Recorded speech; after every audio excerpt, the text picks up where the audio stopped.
had that glow. You know, the one you have when you meet the love of your life at a wedding in Hawaii, and he wants to make you his forever. The one you have when you know that nothing can go wrong at 36. Well, it only took 3 little words to dim my light. I felt like I was jumped in a game, given these colors, the color pink. I soon learned there was nothing pretty in pink. Managing the ebbs and flows after a breast cancer diagnosis was never ending. Our life together was just beginning, but we had no future in sight. I'm now standing here in my chemo glow, willing to share my moments, because I soon learned that the glow doesn't define me. I define the glow.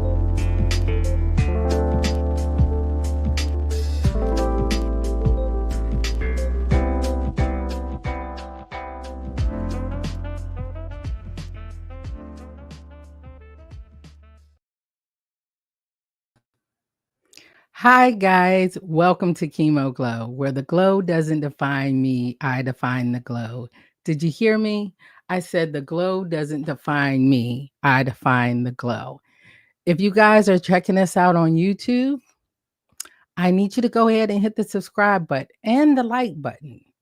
I gotta know that you're there. I mean, I have like 1,000,002 followers.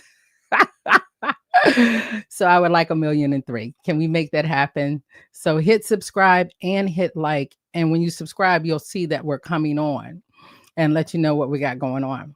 Same thing with Facebook. Subscribe, share, like. Come on, people. Get me out there. I know I've taken a quick break, but you know, life happens, things happen. But check me out on Facebook. You'll find out what's going on. Instagram. I try to stay up on Instagram as well. So make sure you go and you follow us on Instagram. Of course, it's the website, chemoglow.com. And a lot of you guys have been emailing me at chemoglow@gmail.com. Keep it coming. I will be taking a quick break, but I will be back soon. But I'm still in these pink streets doing things. As you know, my neighbor across the street, Kimberly, we were planning this huge, big event. And guess what? It rained. And it rained hard. But Rove Coffee still came out, did the pastries, but we're going to do a no rain dance because we don't want any rain this Saturday on June 7th from noon to 5. We still have our vendors. We still have our artisans. We still have people that we want to connect with. So please come out. Join us for food trucks, family, and fun. The only thing that I can say that I know will not be out there is that car show that we had planned. Why? Because there's a huge car show going down and everyone are taking those beautiful cars there. But I do want to thank everybody from Classic Cars who is coming out to see us. We will plan something else. But the biggest thing is for us to remember that the proceeds that come from the food truck, 10%, they give back to us. The vendor fees, 100% of the vendor fees benefit Making Strides and Note in the Pocket. And you know, I do a lot with Making Strides. I'm going to come back and tell you more about that starting in July. But they're going to be there to sign people up for the walk, to talk about the walk, to talk about how you can volunteer, fundraise, and get involved. And of course, Note in the Pocket would be there as well. We will be doing a donation for, these are for kids' clothes, but when you're thinking about kids, I don't want you to just think about small children. They're in need of a lot of things. So you can go on their website as well for noteinthepocket.com. Of course, you can go to Making Strides Triangle, and I'll be giving more information out for that. Healing Pines Respite still has a lot going on. Matter of fact, my guest tonight had a chance to experience the Healing Pines Respite that we know. So we'll be talking about that a little bit, because these pink streets are still pink no matter what. Don't care that I don't care for the color. It's still pink.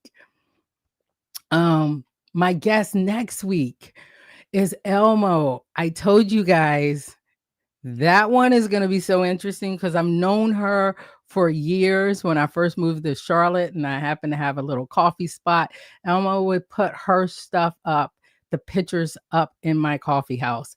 And but she is a person of many talents. So if you have sensitive ears, it might not be for you next week, but I would tell you, go ahead and join in and see us. It's going to be so much fun because Elmo is a hoot. Before I talk and bring on my guest, I first want to thank everyone for the love and the support you have shown me during the passing of my little sister, Nicole. I can tell you that I am not ready to talk about it. However, you guys have been so wonderful. Even my guests have been so wonderful with allowing me to not schedule at all, forget all about it. So I want to thank everybody. Nicole, definitely miss you. I have her little trait bear back there.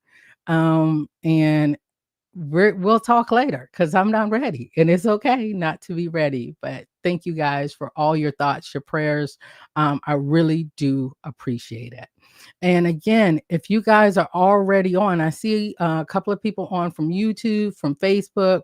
If you could guys just go into the comments, let me know you're there. Let me know where you're signing in from because we're about to bring our guests on and we have questions for her, right?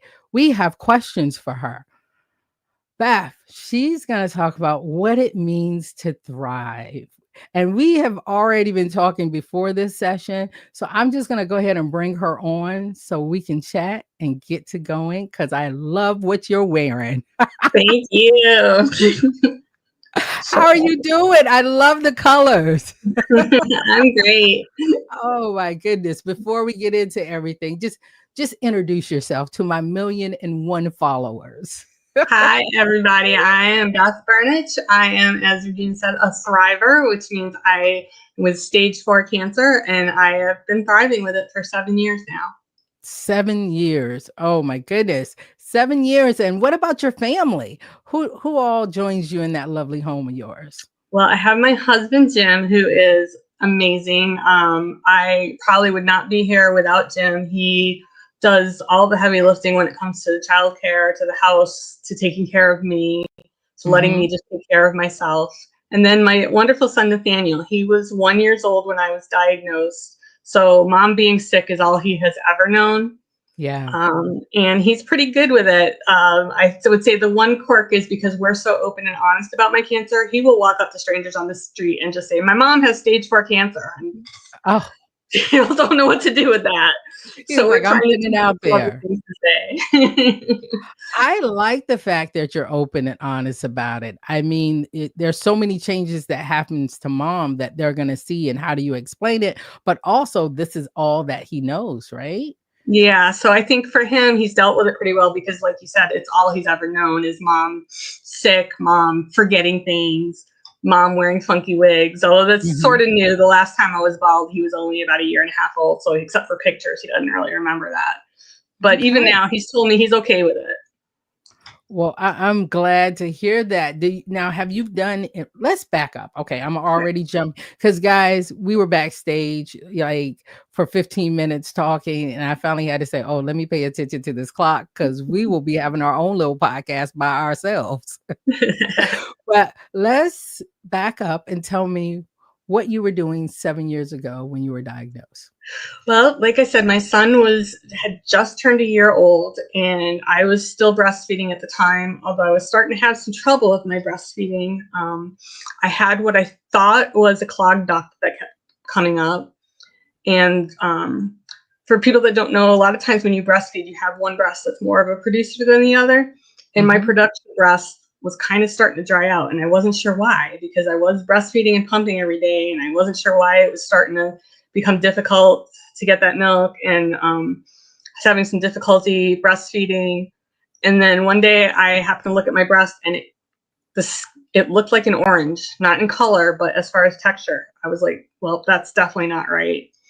And so I went and saw my OBGYN, and she took one look at it, and she said, I really think this might be cancer. I need you to go for a mammogram right away. And I think within the next week I was scheduled. Up until then, cancer was something that had happened to my aunt, had happened to my grandmother, but it just hadn't been something I'd ever thought of for me. I did all the things you're supposed to do. I was Mm-hmm. breastfeeding. I wasn't on birth control anymore. I was avoiding foods they told you to avoid. And fortunately, this first week of July of 2018, I was told that it was cancer. And Mm-hmm. I was having a lot of back pain to the point that I couldn't hold my son anymore at that point. And so my Mm-hmm. oncologist was concerned. She sent me for some scans. And the day that I went to go get my port put in, my oncologist came to the operating room and told me that it was, in fact, stage 4. So I am what we refer to as stage 4 de novo, which means from the onset, it was stage 4. Mm-hmm. And I remember my very first thought sitting there on the table, I started crying, thinking, I'm not going to see my son go to kindergarten. Yeah. And he's about to finish 2nd grade. So I Oh have my goodness. blown past that goal. And now my Yeah. goal is see him go through junior high. Yeah. Yeah. And people, a lot of people don't understand that we were just talking before we came on about surviving and thriving and what those words mean and why we need labels. And I understand the power of pink. Hey, I'm out here and I am doing things with making strides against breast cancer, healing pines respite, you name it, I am doing it because I know the power of the words and I understand what the labels mean. But sometimes those labels leave you out Yeah. where people use them and other folks are like, no, there is truly a thing in this breast cancer community about whether you're thriving, striving, and what it looks like for you. So tell me a little bit about why you chose to be on your personal platform, because that's how I found you. And you said, if anyone wants to hear my story, I feel like I can educate and help people. And I was like, yeah, not knowing that we already met at Helen Pines Respite Yep. Retreat a couple of years ago, about a year ago. So tell me about what it looks like to thrive for you. Well, it's difficult every day. Breast cancer has really changed my life. I was a project manager before breast cancer, and like I said, a mom, working full time. I went on disability full time in 2020 because of breast cancer and what we call chemo brain, which we can talk about in Yeah. more depth. But I really can't do my job anymore. Even though I was a project manager for 10 plus years, I was getting to the point where I couldn't remember how to do the basics of my job, Mm-hmm. things that I had done for 10 plus years. So I had to leave the job, in my 40s, had to basically retire. There are days, just Monday, I couldn't get out of bed, even though I haven't had chemo since last week. Monday, I was so fatigued and having so much inflammation pain that I stayed in bed the whole day. Whereas today I feel fine and I was able to be productive and stuff like that. So I've kind of learned when I feel good, get things done, because I don't know how I'm going to feel an hour from now or a day from now. And when I tend to be like, oh, I'll do that later, I almost Mm-hmm. always wind up feeling horrible later and can't get the stuff done that I need to get done. It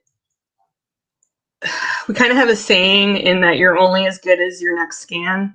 And Yeah. so I have scans at the end of this month. And even though my last scans were good, there's nothing to tell me if these scans I have later this month are going to tell me if the chemo that I'm on is still working or if Yeah. it stopped working and the cancer has progressed, because I don't feel anything. Yeah. It's not like I feel pain somewhere that I'm like, oh, that's the cancer moving or something. And I do have a wonderful oncologist. So anytime I do feel pain or do have something weird, she's always like, let's go do a scan and make sure it's okay. I But was just talking to someone about like when I'm setting up interviews and I always say, is there anything off limits? What can we talk about? And someone was like, well, you can ask about my vacation or what I have planned. And I was like, it's different for everybody because some people are just as good as their last scan. And yeah, then when you hear those words that you're a survivor, right? But you know that ache and that pain, the first thing you think is cancer, right? cancer. Yeah. Not that I'm getting older, not that I hit the 50 mark, none of those things. First thing I'm doing, I'm getting an ultrasound, I'm getting an x-ray, I'm getting whatever it is, a bone scan, because I never know. And when we talk about, being diagnosed and hearing those words, even if you are 14 years out, 20 years out, you still have that somewhere. Yeah. And one of the things I think that people don't understand when it comes to breast cancer is that there is a 30% chance that early stage breast cancer will come back as metastatic. So even women, like you said, that have been through it and haven't had it, always have to be on top of it for the rest of your life. Yeah. And for me, it's like, my cancer was only in my bones until October. And I had a scan that I just assumed was going to be routine. I wasn't expecting anything bad out of it. I was just like, oh, there's another scan. I'm good. And so when they called me and told me that it has moved to your lungs and your liver, I lost it. I started crying really hard because it was the first time it had moved out of the bones and into organs. And, it's scary. And talked about it in my stage 4 support group. And one of the things I said is it was like being diagnosed all over again. You go through all those emotions and all those feelings of grief all right over again. And when you say your support group, what kind of support group do you have? Because there's different support groups out there, but you got to make sure you're in the best support group. Exactly. When I first got diagnosed, I went and joined every Facebook support group I could find. And what I found was a lot of them just did not fit for me. Some of them were very negative. And by that, I don't even mean talking about stage 4, but where people were like, drug companies are trying to kill us. They don't care about us and everything. And for me, that was not a message that was helpful to me when I was trying to push through this and thrive. I found a North Carolina, South Carolina group that's specific to stage 4 people. And then I found a support group that meets once a month on Zoom that helps with, that is for stage 4 women. And I've found that I have a lot of friends that are earlier stage cancer or, but when trying to get support, I really need to be around stage 4 women because they understand we're living with this day to day. We don't get to go through chemo and through radiation or whatever and then kind of move on with our lives. We, are living with this day to day, and we're having to think about things like making sure we have a will, making sure our kids are ready to live without us. Things that other women and men, because men do get breast cancer, maybe don't have to think about. And I know you can find some of this information on metavivor.org. Absolutely. Metavivor.org is a very important organization to me because even though stage 4 is the only breast cancer that kills, only between 2 and 5% of research funding is put into looking at stage 4. So Metavivor is looking to change that. So it is, if you're going to help a breast cancer, that's really the one to put your money into. I like that. I like that because people don't understand that there is 2% goes here, 5% goes here, or only the month of October is recognized and everybody's getting diagnosed with breast cancer or some type of cancer every day, every minute, every second of the hour. And like you said, you have to get in the right groups and your family and your friends. I see someone who misses you. Yep, that would be my brother-in-law, Chris. Misses you, right? How important is it to have family? It is critical. It is critical. I would not be able to take care of myself without family. I mentioned already how amazing my husband is. I mean, he does everything, and I'm not exaggerating when I say everything without complaint. I mean, the man is incredible, and he still works a full-time job. But I have, like I said, a neighbor around the corner who I can call literally at any time and say, I'm feeling horrible. I need you to take my son for a couple hours, and she'll do it without hesitation. And I have a friend in town that's the same. My husband usually takes me to chemo, but I have a set of people I can call if for some reason he can't take me on a particular week, either because of work or some other obligation. There is a local charity that sends a housekeeper every 2 weeks to clean our house for us. And I told the housekeeper I feel horrible because about 20 minutes after my son gets home, it doesn't look like you've been here. Do you remember the organization? Is it Yes, it is the Lean Foundation, oh, and okay. it is specific to the North Carolina Triangle area. They help moms with cancer. Oh, So it's, that is good. yeah, And HELENE Foundation. Um, I will and so, make sure that I add that into the description so we can make yeah. sure that folks know there are resources out there. So what other resources are you utilizing?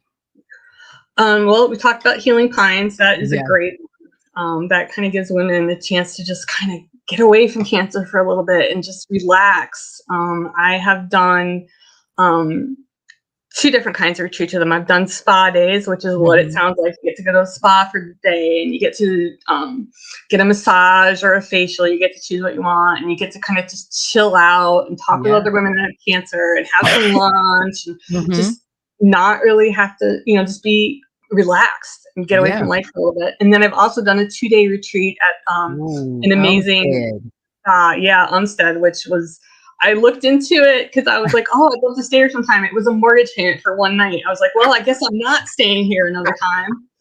But it was great. Yeah. We had yoga. We got to go out to restaurants. Yeah. We got to enjoy their spa. It was Mhm. just wonderful to have like 2 days just away where I didn't have to be a mom. I didn't have to be a wife. I didn't have to be a cancer patient, even though I was with other cancer patients. It was just Isn't nice that to, crazy? yeah, Because you're it was with other wonderful. people who've gone through cancer, but you get there, we greet you, right? We greet you with your little bags. I know you're like, "I got a room with somebody?" Yeah, yeah, And who is that somebody gonna be? And then we go and we do this wonderful brunch before we go into our rooms. Then you go into your rooms and we say, "See you at dinner. You guys can do whatever." No, that first day we do a thing like yoga or something like that. We just enjoy the day. And then for your retreat, we went off out of the Umstead and we went and we had dinner. That was lovely. And then when you come back the next day, you have treatment. We have something else that you can do, whether it was sound bar or whatever it could be, sound bath or whatever it could yeah, be. That was good. I think we were all falling asleep. Like, it was great. yeah. That's how I knew I was relaxed, right? It was wonderful. The stuff that Healing Pines Respite does for women fighting cancer is just amazing because Amazing. sometimes your life just becomes all about cancer. It's all anybody wants to talk about. And so to be able to just get away for a little bit and just kind Mhm. of get pampered and everything is just amazing. Yeah. Um, Yeah. And then you come back and you're like, okay, when's next one? yeah, exactly. Can I do this again? Don't worry, we have more things coming, and I'll get back to that in July. But so let's talk about your son Nathaniel. You said this is all that he knows, and now he will walk up to anyone and says, "Hey, my mom has stage 4 breast cancer or cancer." Um, how Yeah. do you feel like he's doing the older that he's getting, more understanding about what's going on, or is he still in this little box where mommy has cancer and this is just how it looks like? So he's in an organization that I don't know if it's local to North Carolina or if it's national. I think it's somewhat local because I think it was Mm, founded by a couple of football brothers, and I unfortunately cannot remember their names. But it's called I know. Kids Can, Yep. and they meet online. They used to meet in person, and they started Mm. meeting online when chemo happened, and then they realized they could kind of help more kids by meeting Mhm. online than meeting at the hospital. So they kept it online. And so he's learned from there what cancer is, what different treatments are, what that means. He understands that mommy's cancer is one that is not going to go away, that there's no cure for it. We don't talk about that it's terminal because I feel like at 7, he's not going to quite understand that. And Mhm. that even though it's terminal, mom's doing okay right now. I've been dealing Mhm. with this for 7 years now. And I've met women that are stage 4 that are here 20, 30 years later. So I just feel like at this stage, he's not going to understand that quite yet. So that part we don't talk about. I mean, he has asked me, Mommy, can you die from this? And I've told him yes. I feel like Mhm. I always want to be honest with him. I never want to lie. Um, because I feel like that would be much worse. Yeah. To lie to him. But he, he sees commercials like for chemo drugs, and he'll be like, Yeah. Mom, I saw this, you could take this drug and then you won't have cancer anymore. And I'm like, well, honey, either it's something, more times than not, it's a drug I've already taken. But I'm like, Yeah. Mom, cancer is one that, I repeat to him, it's not going to go away. Some days are going to be better than others, but mommy's always going to have to be on some form of medicine, and mommy's always going to have to fight this until they find a cure. And that's why we need more funding, more research, Absolutely. more legislation Absolutely. about what's going on out there so we can make sure that people are not dying from this. Absolutely. But I'm going to brighten up a little bit of this conversation, Yeah. only because I want to talk about your wigs. Absolutely. So I have these wigs. I started wearing these, like I said, when I went for my first chemo in 2018, I was going to lose my hair. And I kind of decided, well, if I'm going to lose my hair and I'm going to have to wear wigs, I'm going to have fun with it. And at the time I was working a corporate job, so I asked my boss, is it okay if I wear funky colored wigs? And she was like, go for it. Have fun with it. And so I started buying some cosplay wigs. And I've also found some on Amazon. I will tell anybody that has to get wigs from Amazon, just do a good job of reading the reviews first. There's a lot that are really good, but there's a lot that aren't. And so this one is the newer one. I just went to see my hairdresser today because unfortunately a lot of wigs, for whatever reason, when they cut them, where the bangs go right into your eyes. Yeah. When you're going through chemo, you have no eyelashes to protect your eyes. And so I actually saw my hairdresser today, and she trimmed up all the bangs for me on 3 different wigs so that I can wear them without problem. But I've got a pink one, I have a purple one, I have a red one, I have a blue one, and then I have this rainbow one. And my son said the purple is his favorite because it reminds him of grapes. Oh. Yep. I like it. Yeah. So anytime he gets to ask me, and that's exactly what I was thinking. It was a great wig for Pride Month. But so anytime he gets to choose, I wear the purple wig. But also given that it's summer, there's other days that I don't wear a wig at all. I just have like a light cap that I put on. Yesterday it was so hot that I actually didn't even have a cap on. I was bald because it was just way too hot. Wigs in June, July, August. And like you said, if you find a wig, find that wig and then buy several wigs from them, because finding a wig off of Amazon, sometimes you hit it and you're like, great, and then sometimes you don't, and you're like, oh, this one I can't even put it on my head. I love the fact that you still go to your hairdresser and you still so she and I are friends on Facebook, and so when I had a wig a couple months ago that I loved, but the way the bangs were just made it very difficult to wear, I wrote her and I just asked, it's not natural hair, it's not real hair, it's a cosplay wig, but is there any way you could trim it up? And she was like, absolutely, bring it in. And so when I had a couple more wigs that had this problem, I wrote to her on Facebook again, and so she had me come in today, just like 10 minutes in her chair. She just trims them up for me, and she's happy to do it. So it's kind of wonderful because I kind of feel bad, like she's lost me as a customer for however long I'm on this chemo because I don't have any hair, so there's nothing for her to cut. But I do refer other people to her because I feel like trying to make up for the loss of the client. But she gained a friend. Yeah, absolutely. She definitely gained a friend, and I love the fact that you're you can reach out to folks on Facebook, because that's what happened with us. I seen you in one of our groups, and I believe it was the Healing Pines group, and you talked about sharing your story. And if anybody wanted to listen or anything, that you would be willing. So tell me why sharing your story is so important to you. Well, because I'll be brutally honest, I was not doing my monthly self-exam. I know that as women, we have that drilled into us, but I don't think it's really drilled into us why we need to do a monthly exam. We're told, do your monthly exam, feel around, look and see if you feel a bump. If you feel a bump, call a doctor. And that's kind of all we're told. And so I wasn't doing a monthly exam. And honestly, the reason I found the lump, and I found, I had a lump, but it kept disappearing because, as I mentioned, I thought it was a clogged milk duct. The only reason I was even feeling it is because I was breastfeeding. When you're breastfeeding, you're touching your breast all the time. Yeah. Had I not been breastfeeding, I don't know how long it would have gone before I found it. It might have been too late at the time by the point we found it, even though it was already stage 4 when we found it. So I feel like, you know, when I share my story and I will talk about why it's important to do your monthly exam, but by doing that, maybe some other woman will get scared into action, or man, because men can get breast cancer, and we don't talk about it a lot, and it's only about 1%. But I feel like, you know, maybe she'll start doing her monthly exams. I've actually had people reach out to me on Facebook and say, because you shared my story, or because I've shared my story, they went and got a mammogram and they found something that so far in every case has turned out not to be cancer. Yeah. But it could have just as easily been cancer.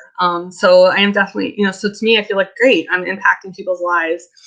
And maybe they'll find it before it gets to stage 4. Or maybe they'll think more about which charities they give money to. Or, you know, I see that on your page.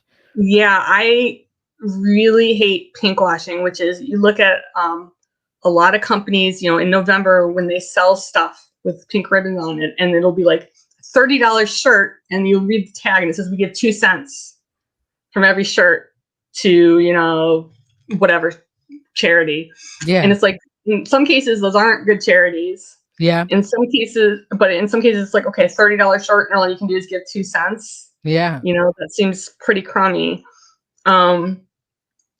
So, you know, I just, you know, feel like by sharing my story, I feel like has more of an impact on people. Yeah. And just before I forget, because of Chemo Brain, Go the ahead. reason we should do our monthly exam is because, you know, and I've had people tell me I don't want to do it because I have lumpy breasts, so I'm not going to know anyway. I have dense breasts. I'm not breastfeeding.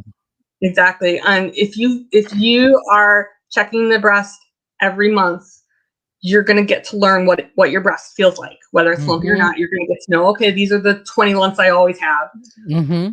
And so then you're going to notice when there's a difference. And the reason you don't want to do it more than monthly is because then you're not going to notice subtle changes. If you did it daily, you're not going to notice this lump coming in all of a sudden because you're just doing it daily. So it's, you know, subtle. But if you do it monthly, you're going to be like, whoa, that wasn't there last month. Yeah. And so and that's it's so important. Even put it on your calendar.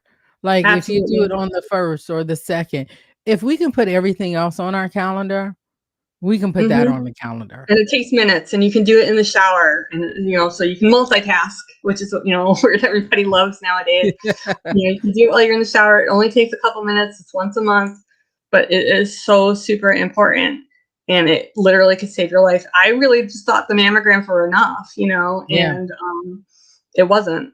Yeah. And you know, and so I am very much an open book about my cancer. I tell people all the time on my Facebook page, feel free to ask me any question you have about my cancer or my journey, because I feel like it's going to help somebody, you know.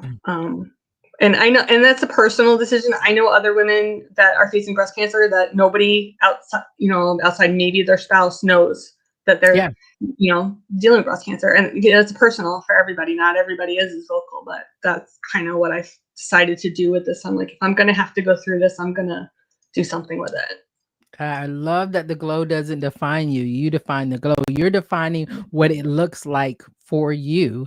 I was very quiet and very private with my cancer diagnosis at first. So the fact that I'm on the mic and I'm talking about it, but not just me, I want to hear other people's stories, because you educate, you help, you let us know how you feel, how it looks like for you.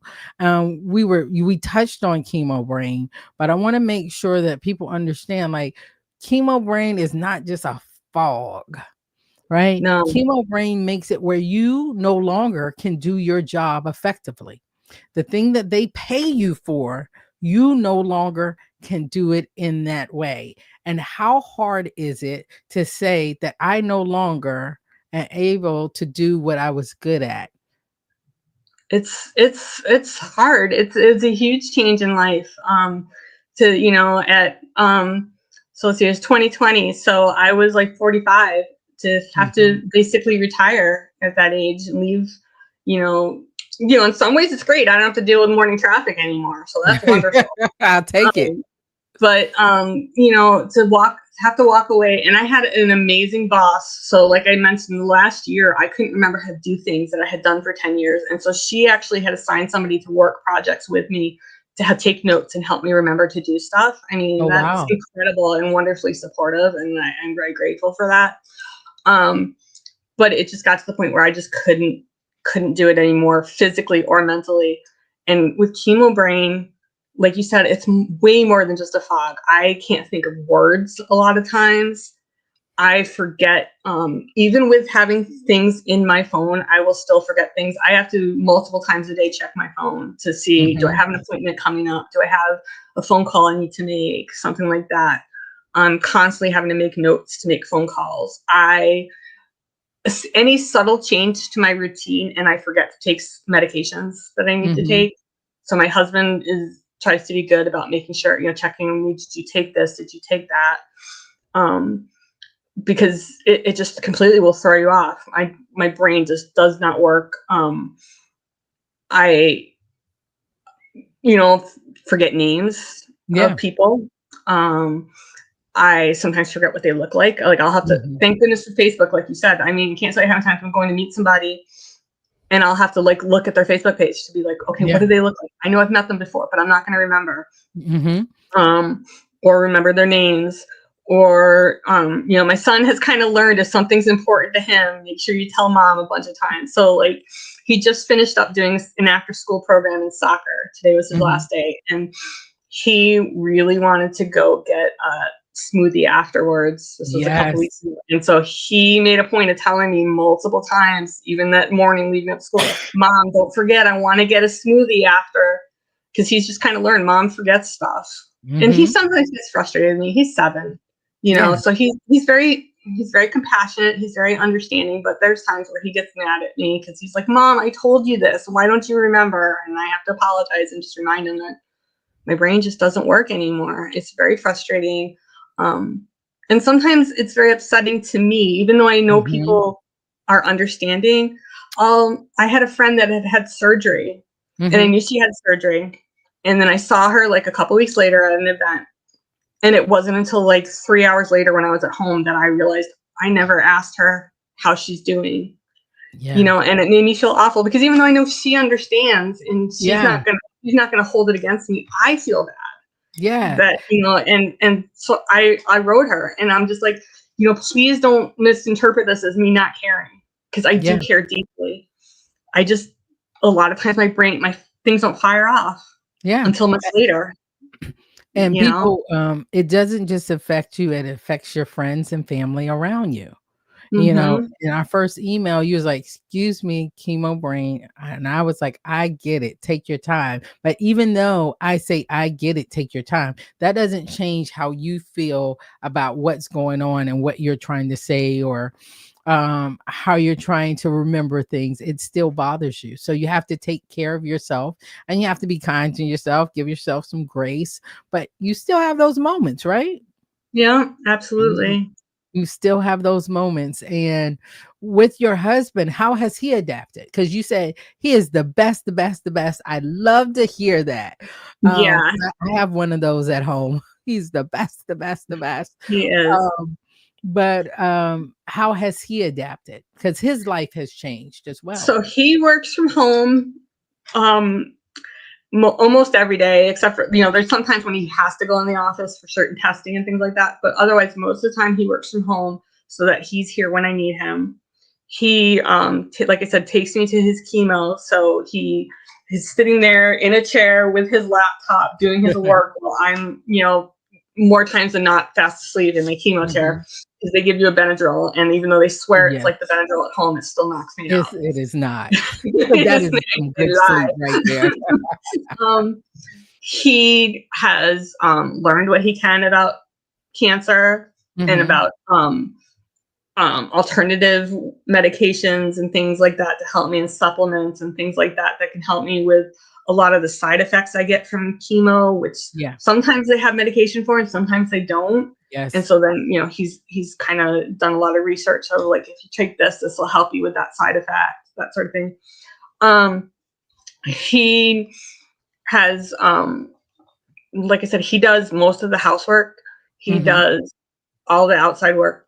He takes my son out so that I can rest. They go Yeah. out and they do a lot of, which is great. I feel like him and my son have a really strong bond, and I think part of that is because Good. they go out and do things, and it's normal kid stuff. They go to the Yeah. arcade, they go bowling, they go out and do fun stuff that a 7-year-old's gonna love.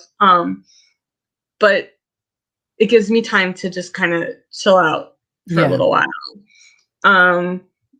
He makes sure that if there's a day that he needs to get stuff done and I'm not feeling great, he will reach out to, my friend around the corner or our friend down, in town, and say, hey, we need some help with Nathaniel today. Because Beth's not feeling great and I have to go do this thing. Yeah. I feel like it made our relationship stronger. Mm-hmm. Not that our relationship wasn't strong to begin with, but as he said to me, it puts things in perspective. Little things that Yeah. used to cause a fight or used to Oh, bug you, like, just really don't matter no, anymore. no, they Um, really don't matter anymore. You start to mm-hmm. see, I was talking to someone and they were talking about like things are different when you're diagnosed. And even with your family members, how they treat you when it's uncomfortable sometimes because like my twin and I, everybody thinks like twins should be like really, really close, right? And so when I was diagnosed, my husband had said, yeah, go on upstairs, climb into bed with her, have that time. And Sharon was like, yeah, that's not enough.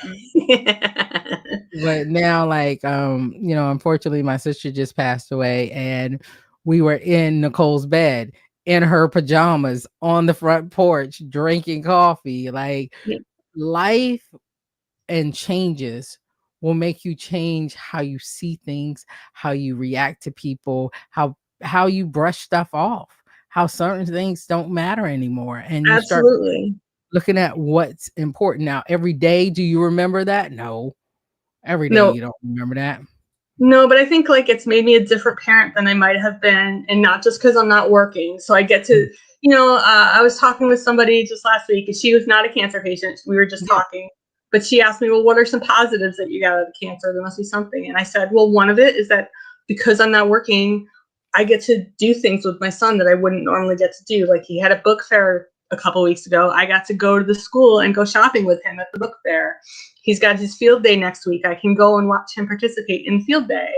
I get to drop him off at school every morning instead of having to wake him up, super early in the morning so that he can crawl on a bus. Mhm.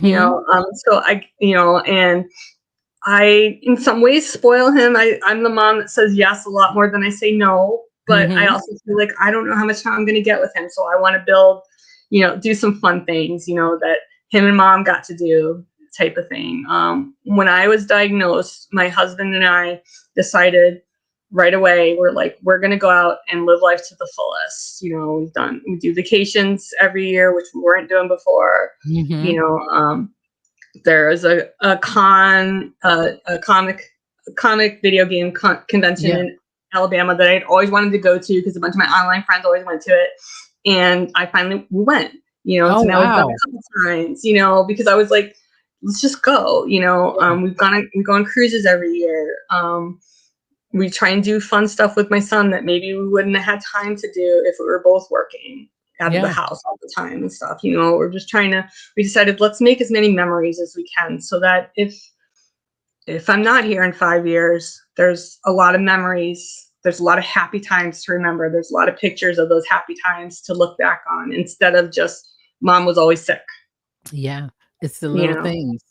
Like, those little things that bring you joy, you take joy from that, and the fact that you just said, "Well, what are some things that are good that came for this?" Because everybody doesn't, once you're diagnosed, it's doom and gloom, right?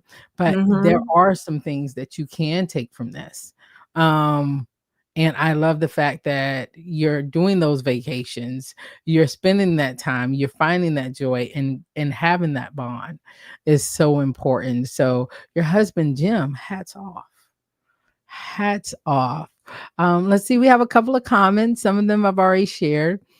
Oh my goodness, Beth, you are my hero. Yeah, And I that's my have the dad. best He's friend he's alive. he's a little prejudiced. Let him be. Let him be. Oh my goodness. So your dad, does he live close or he's far away? No, he lives far away, but I'm gonna see him in a couple weeks because my son is about to turn 8, and he's the only grandson, so his papa is Oh, coming to see him. Um, and then later this year is my 50th, which we're going to celebrate because, every birthday is another milestone. And I feel like getting yes. to 50 is a huge milestone. I didn't think I was going to be here when I was first diagnosed. And, you know, um, having been in this community of stage 4, I've learned a lot about stage 4 that I didn't know before. I Yeah. thought you get stage 4, you die. Is Yeah. what I thought. And since Yeah. I've been in this community, I've learned that that's not the case, that there's so many medications that they can really treat it like a chronic illness now, which doesn't Mhm. mean people don't die. Women, I think it's 150 every day die from Mhm. stage 4 breast cancer. So women are still dying from it, but they can treat it like a chronic illness in that when one medication stops working, there's another medication they can put you on, Mhm. and going down the list. But like you said, that's why research is so important, because I'm only going to stay alive as long as there's new medications to put me on. If we get Yeah. to the point where there's no new medications, then that's it. Yeah. Um, And but I want to make sure we say that again. yeah, Like you said, I'm only going to stay alive. The medications have to be there, right? If there's no more absolutely. medication, they can't treat it. So again, research, guys. Remember who you're giving your funds to. I have 3 organizations that I work very closely with. Now I feel like I'm gonna have a 4th one. But it's so important that we pay attention to that because we want to make sure that people don't have to continue to hear those words and people don't have to die from cancer. Oh, someone else. Love you, love you, love you. Love you, Thank Aunt Beth. you, I'm, Sky. I'm glad your family and friends are on. Guys, I need you to do me a favor because we're about to be done here in a little bit. Please show Beth some love because it's not easy telling your story, telling your truth, whether you want to call it a journey or not. But I love the fact that you're telling us what it means to thrive, what it looks like for you to thrive. Yeah. And if there's one more thing I wish people would understand is that even though I'm dealing with cancer every day, cancer is not all I'm about. And I've had people not tell me important things that are going on in their lives because they feel like I'm too busy, or dealing with cancer, that I'm too focused on that. And I feel like I still want to know. I still care. I still want to know what's going on in your life. Cancer does not define me. And if there's a cancer patient in your life, don't exclude them from things. They want to still be a part of your life. They still care about you just as much as Yeah. they cared before they had their cancer diagnosis. Yeah. If nothing, they may even care even more because maybe now it's even more important to them. Well, everyone is thanking you for sharing your story. Absolutely. Talanya was my person when I was diagnosed. So if I didn't have her, my sister would probably say I'd be, yeah, all over the place more than I was. And people want to thank you again for sharing your story. You have so much love out there. You've been so helpful to so many people by telling your story. You always will be my sister. I love it. Um, Oh, you're by far her favorite person in the whole wide world. I love it. Um, People are really proud of you. How does that make you feel when you hear this? Weird. I can see in your face. Yeah, I mean, I appreciate the love, so I feel the love. Mhm. So there's not a negative to feel the love. I Yeah, feel the love, and that feels good.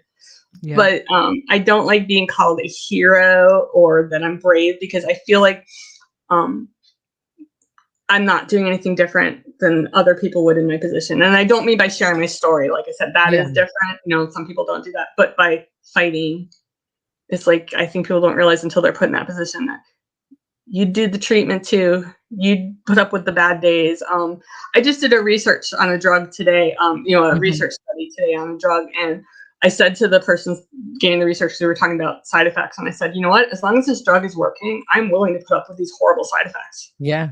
Yeah, I said it's horrible. And there's some days that I can't go to bed. And some days that I'm like, I hate this. This is horrible. But I'll put up with it as long as the drug keeps working.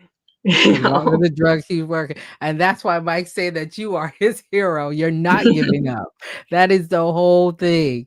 You are not giving up, and you're going to be fighting until this drug, the next drug, the research, by telling your story, getting on different platforms. I just want to thank you, Beth, for Thank giving me you. the time. And I know sometimes when I reach out or someone reaches out to me, they don't know how the interview is going to go. And all I say is anything off limits. And if it's off limits, I won't talk about it. But I've only had one person tell me that there was something off limits, and it was understandable though. And Yeah. but I really want to thank you. Is there anything else you would like to say to my 1,000,002? Did anybody subscribe up here? If you are not a subscriber, I need to get on YouTube, hit the subscribe button, follow us on Facebook, because I was just telling Beth I want to do something like a round table with more than just one other guest on, where we kind of chat it up and we talk about things that are real and what is happening and things you might not see in the pink community or hear about in the pink community. Because sometimes it's good, sometimes it's bad, and sometimes we just got to laugh at the good and the bad. Yeah, absolutely. Well, Um, I, leave us with something great. I feel like no matter where you are in the political spectrum right now, I need your help. Reach out to your, um, representatives, whoever they are, and tell them we need research in cancer. Cancer research is being cut left and right. There's a bill in Congress right now that's going to cut it even further. And like I said, if there's no research, and it is affecting research right now. I mean, there was a research study in Duke that had to stop.